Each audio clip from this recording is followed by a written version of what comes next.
රටට සොඳුරු කලාකරුවන් බිහි කරන සොඳුරු නවාතැන නැගිටතරු වේදිකාව.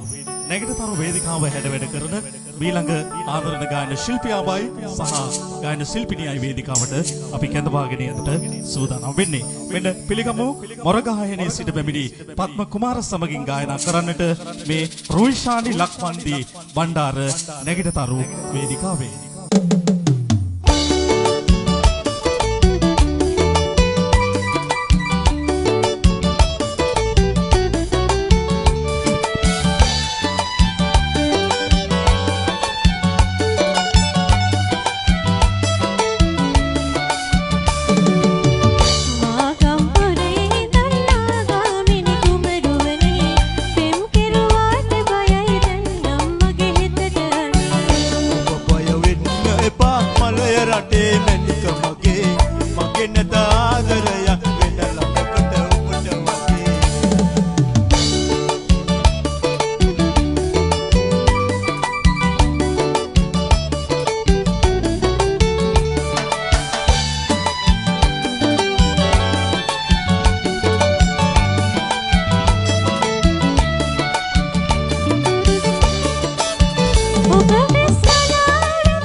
Samay rakin nay mama me hadi we sen